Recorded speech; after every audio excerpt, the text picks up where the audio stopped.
Welcome back student last time पे topic हम लोग पढ़े थे कॉम्प्लेक्स एनालिसिस पर। और कॉम्प्लेक्स एनालिसिस मुझे स्टार्ट करनी है। और complex analysis BSc third year के लिए या किसी भी क्लास के लिए कॉम्प्लेक्स स्टार्ट होती हो, एमएससी के लिए हो या बीएससी के लिए हो या सीएसआई या नेट के लिए, किसी भी कंपटीशन क्लास के लिए जब कॉम्प्लेक्स एनालिसिस को स्टार्ट करते हैं हाई लेवल में, वो कॉम्प्लेक्स नंबर की बात नहीं हो रही यहाँ पर एनालिसिस की बात हो रही है। अब अगर मैं कॉम्प्लेक्स एनालिसिस की बात करता हूँ तो यहाँ पर हम लोग चैप्टर जो पहला चैप्टर हम लोग जो पढ़ते हैं उस चैप्टर का नाम होता है एनालिटिक फंक्शन।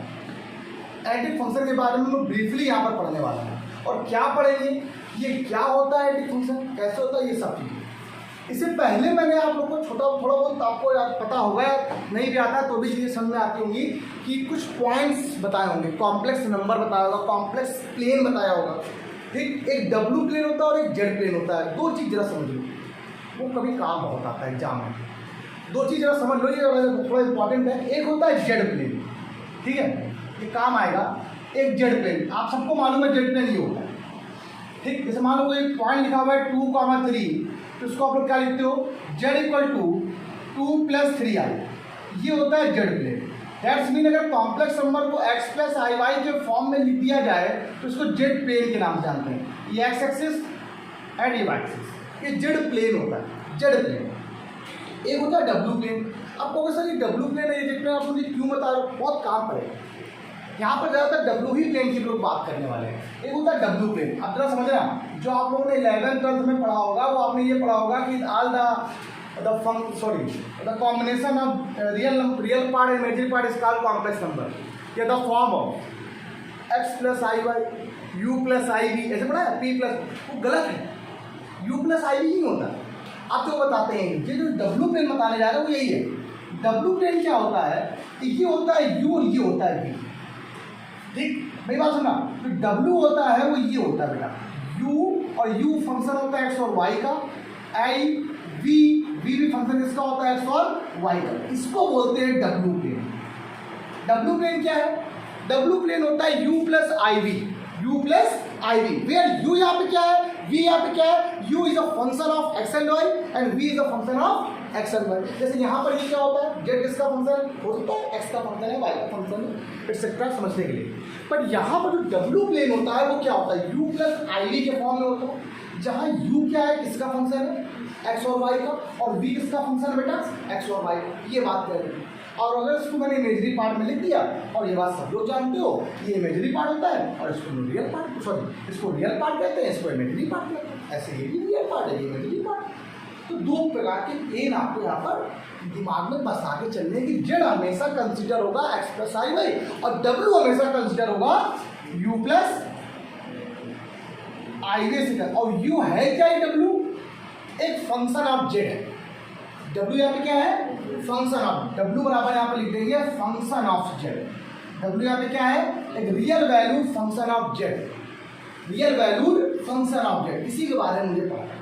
अब अगर मैं यहाँ पे आपको पहले स्टार्ट कर देता है एनालिटिक फंक्शन और लिखता है let W = real valued function of Z in domain D complex to complex, तो आप कहते हैं सर ये W क्या है, एब्जेक्ट क्या है, ये सब बड़ी दिक्कत होगी। W एक प्लेन है, इसमें किसके वेरिएबल रखे होते हैं, जेड के। W किसका फंक्शन है, जेड का फंक्शन है। W किसका फंक्शन है, जेड का फंक्शन है। अब ये जेड का फंक्शन कैसे, हमारे दिमाग में आना चाहिए सर, जेड का फंक्शन कैसे। जैसे आप लोग कहते हो, मान लीजिए क्या f है, y है, तो किसका फंक्शन है, fx का फंक्शन है, मतलब x का फंक्शन है, बोलते हैं x का फंक्शन है भाई। तो x का फंक्शन मतलब जितने भी y में जो वैल्यू आएगी, जो आंसर आएगा वो x में आएगा, ये x में रखा होगा। ये फंक्शन इसका W जेड का, तो जेड की सारी वैल्यू कहाँ आ रही है, यहाँ वैल्यू कहाँ रहेगी। लेकिन जेड किस फॉर्म में होता है, x और y के फॉर्म में तो होता है, इसीलिए देखो W जो है x और y के फॉर्म में, x और y के फॉर्म में, दैट्स मीन एब्जेक्ट के फॉर्म में, इसके फॉर्म में, फंक्शन ऑफ जेड के फॉर्म में। इसको आपको समझना है। ओके, ब्रीफली हम लोग पढ़ेंगे, ये नहीं कि हम लोग डायरेक्ट सीधे जैसे पढ़ा होता है कि एनालिटिक फंक्शन क्या होता है। एनालिटिक फंक्शन वो होता है जो हर पॉइंट पे डिफरेंशिएबल हो और बस, और कोसी रीमान इक्वेशन को सेटिस्फाई करे, उसको एनालिटिक फंक्शन बोलते हैं। ये सब नहीं, थोड़ा सा ब्रीफली जाएंगे, अंदर तक पढ़ेंगे चीज़ें, आपको ज़्यादा ना पेपर लाइक उतना, लेकिन ब्रीफली बहुत इंपॉर्टेंट। देखिए एक लाइन बताएंगे ताकि आप लोग ये कहो कि कॉम्प्लेक्स एनालिसिस के बारे में हाँ अच्छा नहीं है, ये नहीं आया तो कुछ नहीं आया इसके बाद। ठीक, ये तो एनएसडी आपको समझने के लिए था, इसमें बता दिया क्या है। यही से स्टार्ट करते हैं हम लोग एनालिटिक फंक्शन के बारे में। तो हमने आपको स्टार्ट किया एनालिटिक फंक्शन। अब मैं आपको ये स्टार्ट करूँ सुनना। अब ये एनालिटिक फंक्शन है क्या, थोड़ा समझो। अब मैं अगर डायरेक्ट आपकी बात करता हूँ, एनालिटिक फंक्शन की बात करता हूँ, तो आप लोग डायरेक्ट समझ सकते हो कि एनालिटिक फंक्शन से पहले एक वर्ड आपको पढ़ना पड़ेगा, बहुत इंपॉर्टेंट एक वर्ड है जो आपको शायद ना भी मिले कहीं भी। आप लोग जो बुक्स पढ़ोगे तो शायद ना मिले, लेकिन लिखा होगा आल्सो नोन एज, ऐसे लिखा होगा।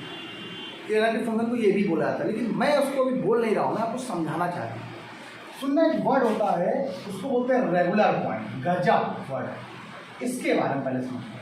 अगर आपको ये आ गया तो आपको हर चीज़ आ गई। इसको बोलते हैं रेगुलर पॉइंट। अब ये रेगुलर पॉइंट क्या होता है, अगर आपको ये आ गया तो आपको सब कुछ आ जाएगा, ठीक, आपको हर चीज़ आ जाएगी। अब आप छोटे बच्चे नहीं हो क्लास के, बीएससी में फाइनल ईयर में हो, और हो सकता है एमएससी में भी क्लास में जब तक ये तो है, और छोटी क्लास में बच्चे में आप ये कहेंगे डिफरेंशिएबल क्या होता है, क्या कोई एक फंक्शन डिफरेंशिएबल है तो उसका फॉर्मूला क्या होता है। अब ये डेफ एक्स बराबर F x plus H minus F x upon H, अगर ये सेटिस्फाई करता है तो फंक्शन डिफरेंशिएबल होता है। तो क्लास 12 में पढ़ के आएंगे, इससे मतलब नहीं, ठीक।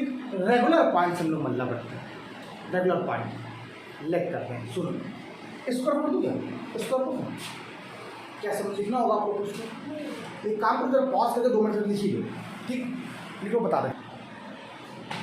रेगुलर पॉइंट थोड़ा सा अच्छे से समझते हैं। रेगुलर पॉइंट एक ऐसा पॉइंट है जो एनालिटिक फंक्शन को डिफाइन करता है। बिना इस रेगुलर पॉइंट के आप एनालिटिक फंक्शन को डिफाइन नहीं कर सकते। आप कर भी सकते हो, आप कह दो सर ये, लेकिन जब आपको मैं पूरा पढ़ा दूंगा तब आप समझ जाओगे इसका पूरा सिनारियो कि इसके बिना तो कुछ नहीं होने वाला है क्या। लेट कर लिया आपने। W the function of F Z is real valued function, real valued function. कैसा है, रियल वैल्यूड फंक्शन। एफ कैसा है, complex number to complex number. ये बात आपको पता है ना, कॉम्प्लेक्स नंबर सिंबल ये होता है सी से लाइन नंबर लगाते हैं, मैं पहले बताया था आपको। Complex number to complex number. अब एक बात और सर, डोमेन में भी होता है। अच्छा, यहाँ पर एक चीज़ हम ये लिख दें, complex number to complex number में ये लिख दें कि domain, for domain, and domain में लिख देना इन डोमेन डी। इन डोमेन क्या लिख देना, इन डोमेन डी की बात कर रहा हूँ, इन डोमेन डी। मतलब ये क्या है, डी जो भी होगा, डोमेन मतलब बहुत बड़ा टर्म होता है। डी डोमेन क्या है, all the value of x is called domain. जो सभी एक्स की जो वैल्यू होती है वो डोमेन, उसके अंदर कॉम्प्लेक्स नंबर है। तो डोमेन क्या है, डी क्या है, सबसेट ऑफ सी है। तो चाहो तो लिख सकते हो, लेकिन लिखने की जरूरत नहीं, आप लिख दिया इन डोमेन डी। तो मैंने आपसे बोला let F Z equal to W is a real valued function F C to C, F from complex number to complex number. तो जो भी आंसर आएगा कॉम्प्लेक्स नंबर से कॉम्प्लेक्स नंबर चलेगा, क्योंकि हम कॉम्प्लेक्स नंबर ही पढ़ रहे हैं। रियल पढ़ते तो रियल लाइन नंबर लाइन की बात करते हैं, यहाँ पर कॉम्प्लेक्स नंबर की बात कर रहे हैं।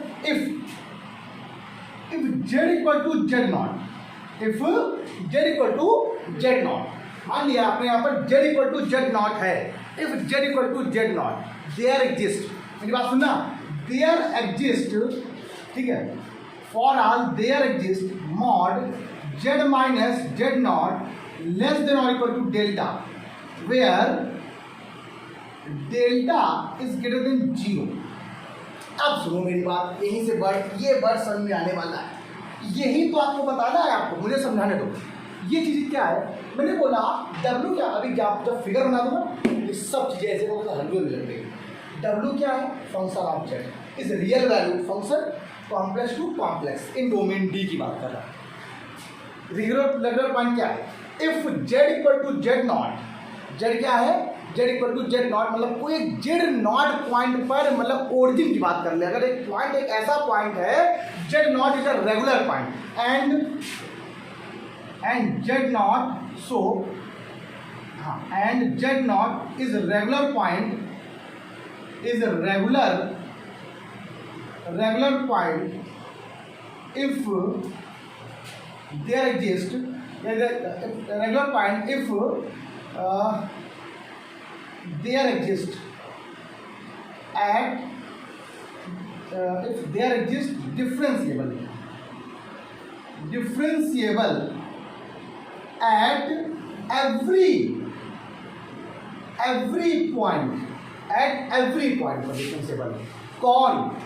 जेड नॉट क्या है? Regular point. अगर वो सभी पॉइंट पर क्या हो? डिफरेंशिएबल हो। लेकिन कहां पर?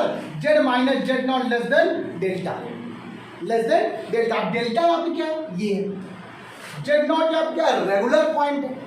और उस पॉइंट पर जितने भी पॉइंट आपको मिले, उस रेगुलर पॉइंट पर जो भी पॉइंट मिले, वो पॉइंट क्या है बता रखे। अगर मैं रुक जाओ, उस पॉइंट पर, वो सभी पॉइंट पर वो क्या रखे? एट एट का मतलब यहाँ पर at every point. Every point या एटलीस्ट कम से कम, जिसका मतलब यहाँ पर कम से कम एक पॉइंट पर वो क्या हो? डिफरेंशिएबल तो हो। एक रेगुलर पॉइंट तो निकले। फॉर एग्जाम्पल सुनो, मान लो ये कोई डब्ल्यू नहीं है, ठीक, जेड नॉट ये देखो पॉइंट है, ओके। डेल्टा यहाँ पे क्या है? एक ऐसा पॉइंट है जहां पर ये फंक्शन क्या है? Greater than zero. डेल्टा यहाँ पर एक ऐसा पॉइंट है, डेल्टा यहाँ पर एक ऐसा पॉइंट है, Z minus Z naught is less than delta. यहाँ पे क्या है? Z equal to Z naught exist, Z minus Z naught less than delta. Z naught is regular point. ये रेगुलर पॉइंट जेड नॉट होगा कब? जब उसके सभी इस नेबरहुड पॉइंट पर, कल बताया था बट इसके ये नेबरहुड पॉइंट पर, एवरी नेबरहुड पॉइंट पर, इससे डेल्टा का नेबरहुड पॉइंट यही तो होगा ना। एवरी नेबरहुड पॉइंट पर ये क्या हो जाएगा? डिफरेंशिएबल हो जाएगा। Differentiable, differentiable at every point of neighbourhood, every point of delta, delta every point of delta, every point of delta के सभी पॉइंट पर क्या हो? डिफरेंशिएबल हो। मतलब एक बात, ये जो रेगुलर पॉइंट था, इस पर एक पॉइंट लिया गया, इस पर एक पॉइंट डेल्टा लिया गया। अब डेल्टा के सभी यहाँ पर जितने भी नेबरहुड पॉइंट होंगे, इन सभी पर ये क्या है? डिफरेंशिएबल है। तब इस फंक्शन को हम जेड नॉट क्या बोलेंगे? रेगुलर पॉइंट कहेंगे। क्या कहेंगे? रेगुलर पॉइंट कहेंगे। और अगर ये क्वेश्चन मैंने पॉइंट के लिए बताया, एक छोटे से पॉइंट के लिए बताया, इसलिए जेड नॉट क्या बोला? रेगुलर पॉइंट बोला। और अगर यही क्वेश्चन पूरे डोमेन के लिए हो जाए, इसके लिए हो जाए पूरा एक डोमेन के लिए हो जाए, मान लीजिए ऐसे करके, मान लो ये डोमेन है कोई आपका, और इस डोमेन में कितने पॉइंट होंगे regular? Z naught, Z one, Z two, Z three, Z four, ठीक, ये होंगे। तो इस पर हर एक पॉइंट पर एक डेल्टा होगा, एक नेबरहुड होगा, एक हर एक पॉइंट पर, रेगुलर पॉइंट पर डेल्टा होगा। देखो यहाँ पर ऐसे करके डेल्टा होगा, और हर डेल्टा पॉइंट पे यहाँ पर इसके नेबरहुड पर क्या होगा? डिफरेंशिएबल होगा। डिफरेंशिएबल है ना हर एक। तो ऐसे रेगुलर पॉइंट जो सब में होते हैं, मतलब एक ऐसा फंक्शन जो एनालिटिक है, function is said to be analytic if every points are regular point. अगर उसके सभी पॉइंट कैसे हो? रेगुलर पॉइंट हो, तो वो फंक्शन कैसा होता है? एनालिटिक होता है। आप बुक्स सुनना, बुक्स क्या बोलती है? बुक्स कहती है function is said to be analytic if and only if there exist all the neighborhood points are differentiable। उसने क्या बोला? जितने भी उसके नेबरहुड पॉइंट होंगे वो सब डिफरेंशिएबल होंगे। ये डिफरेंशिएबल तो हो रहे हैं, लेकिन किसकी वजह से? इसकी वजह से, रेगुलर पॉइंट वजह से। तो मैंने क्या बताया आपको? रेगुलर पॉइंट जब होगा तो ये सब पॉइंट रेगुलर पॉइंट, ये भी पॉइंट रेगुलर पॉइंट, ये भी रेगुलर पॉइंट, ये भी रेगुलर पॉइंट, ये भी रेगुलर पॉइंट, मतलब अनकाउंटेबल रेगुलर पॉइंट है, अनकाउंटेबल। और हर रेगुलर पॉइंट पर कोई ना कोई डेल्टा एग्जिस्ट कर रहा हो, हर कोई ना कोई पॉइंट में डेल्टा एग्जिस्ट करेगा। उस डेल्टा के जितने भी नेबरहुड पॉइंट होंगे वो सभी क्या होंगे? डिफरेंशिएबल होंगे। क्या होंगे? डिफरेंशिएबल होंगे। और एवरी रेगुलर पॉइंट पर क्या फंक्शन होता है? एनालिटिक फंक्शन होता है। इसको बोलते हैं एनालिटिक फंक्शन। तो analytic function also known as regular function, ये बोला गया है बुक्स में। होमोमॉर्फिक भी बोला जाता था, होलोमॉर्फिक नाम नहीं आ रहा है। एक रेगुलर फंक्शन को एक और भी नाम दिया जाता है, तो उसका नाम शायद याद नहीं आ रहा। और एक वर्ड होता है शायद होमोमॉर्फिक, उसका वर्ड मुझे स्किप कर रहा है, याद नहीं आ रहा। कि एनालिटिक फंक्शन को एक वर्ड और भी बोला जाता है, उसका नाम कुछ और है, ध्यान नहीं आ रहा, ठीक। अच्छा, अगर मैं एनालिटिक फंक्शन की डेफिनेशन लिखूँ तो, अगर मैं आपको एनालिटिक फंक्शन की डेफिनेशन लिखूँ तो सेम यही बात हो जाएगी। सभी पॉइंट पर क्या हो जाएगा? एक रेगुलर पॉइंट होगा, मतलब ये एनालिटिक फंक्शन ही एक प्रकार का, ऐसा कुछ नहीं।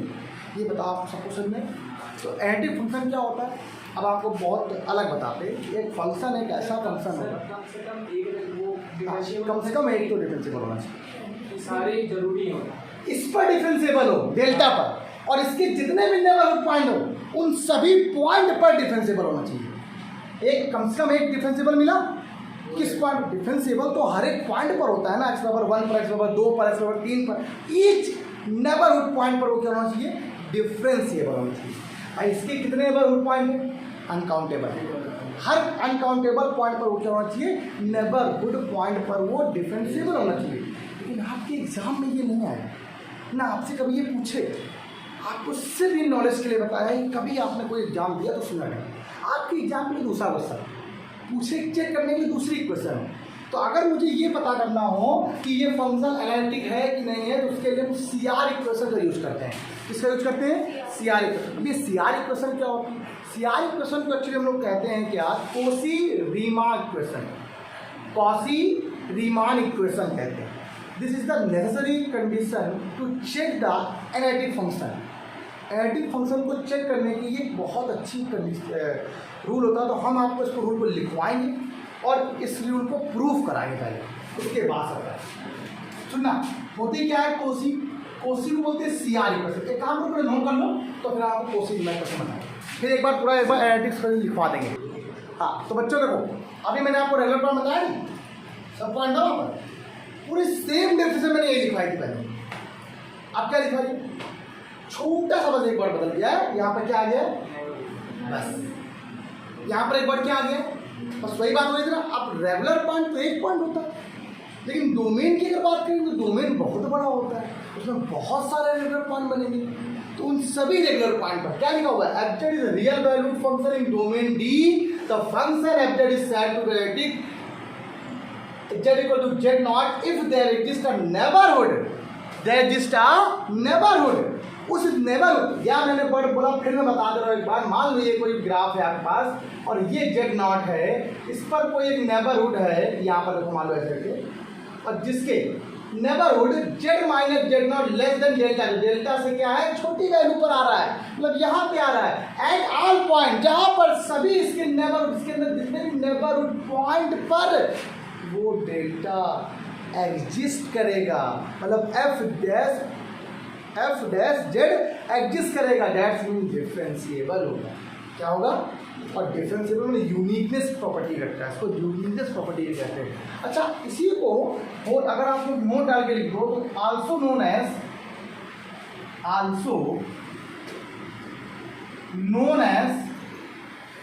रेगुलर फंक्शन, इसी को हम लोग रेगुलर फंक्शन के नाम से भी जानते हैं। And holomorphic function, holomorphic function भी इसी को बोलते हैं। अगर कहीं आपसे एंटी की बात आ जाए तो इसको आप ही समझ लें। ये सिर्फ आपके लिए नॉलेज के लिए मैंने बताया ये होता है। एग्जाम में कहता है प्रैक्टिस, क्वेश्चन सॉल्व करो। मैथ तो है, अप्लाइड मैथमेटिक्स है, प्योर तो है नहीं कि आपने सही किया। अब अप्लाइड मैथमेटिक्स में कहता है फॉर्मूले से सॉल्व करो। तो अब ये बताने जाते हैं कि कभी भी किसी फंक्शन को एनालिटिक होने के लिए कंडीशन क्या है। तो अगर मुझे पता चेक करना है कि एनालिटिक फंक्शन है तो कैसे चेक करेंगे, तो देखो सुनना, एक क्वेश्चन होती है CR इक्वेशन। अब इसको कुछ इम्प्रूवमेंट करेंगे। CR इक्वेशन, CR में शॉर्टकट फॉर्म में लिखते हैं और CR का नाम होता है कॉची रीमान इक्वेशन, या कॉची बोलते हैं लोग ना, कॉची बोलते हैं, Cauchy Riemann equation. Cauchy Riemann equation, this is the necessary condition. ये नेसेसरी कंडीशन होती है, नॉट सफिशिएंट। किसी भी एनालिटिक को चेक करने के लिए हम लोग कॉची रीमान इक्वेशन को यूज करते हैं। ठीक है, किसी क्वेश्चन यूज करते हैं कॉची रीमान इक्वेशन। लेकिन कॉची रीमान इक्वेशन जरूरी नहीं कि हमेशा इसी को चेक करने से पता चल जाएगा एनालिटिक फंक्शन है। ठीक, चेक तो कर देंगे हाँ ये है, लेकिन every analytic function not show the property of Cauchy Riemann equation. जरूरी नहीं कि हमेशा हर एनालिटिक फंक्शन कॉची रीमान करे। इसीलिए नेसेसरी कंडीशन है, not a sufficient. This is a necessary condition, not sufficient. क्या लिखेंगे यहाँ पर ब्रैकेट में? Necessary condition. नेसेसरी कंडीशन, ये नेसेसरी कंडीशन होती है, बस चेक करने के लिए है और कुछ नहीं। नॉट सफिशिएंट, सफिशिएंट नहीं, सफिशिएंट में पहले को हमेशा होगा है क्या? सुनो, अब बताते हैं क्या होती है, फिर वो प्रूफ कराएंगे। ये होता है double u upon double x equal to double v upon double y and double u upon double y minus डेबर बी अपॉन डेबर एक्स। इसको this is the Cauchy Riemann equation, this is the Cauchy Riemann equation. हमें इसी question को prove करना है कि आपके एग्जाम में प्रूवमेंट आती है, और ये वो प्रूवमेंट है जो ऐसी कोई ईयर रेंज में ना पूछी जाती है। ऑब्जेक्टिव पेपर बनेगा तो आपसे ऑब्जेक्टिव क्वेश्चन पूछ लेगा। इसकी दो प्रकार की कंडीशन है। कोसी रीमान इक्वेशन करना है लेकिन किस पॉइंट पर? कार्टेशियन पॉइंट पर। हम कार्टेशियन फॉर्म की बात कर रहे हैं, मतलब एक्स और वाई की बात कर रहे हैं बस, ठीक। एक पोलर फॉर्म में भी होता है, कार्टेशियन फॉर्म की बात कर रहे हैं यहाँ पर, एक पोलर फॉर्म की बात करें उसको बाद में बात करें। पहले हमारा इतना पढ़ा है क्या हम सोल्यूशन डालेंगे अगर हम लोग प्रूवमेंट के लिए या प्रूफ डालें डायरेक्ट, तो सुनो प्रूफ डालें तो स्टेटमेंट की जरूरत नहीं है आप लोग लिखने की, जब लिखा जाओ तो लिख देना पर बुक से देख के स्टेटमेंट क्या है। मैं लिखता हूँ लेट क्या W is the function of Z, let W equal to F Z where Z equal to X plus I one, या हम यहाँ लिखते हैं W equal to U plus I V and Z equal to X plus I Y. Okay done. U equal to W equal to, sir मेरे exam चल रहे हैं तो आपको मैं सही बताऊँ जैसे 2 बजे तक सोता नहीं पढ़ रहा हूँ, आप लोगों को पढ़ाने गया आप लोगों को पढ़ा दे रहा हूँ साथ में, ठीक है जाएगा आपको सब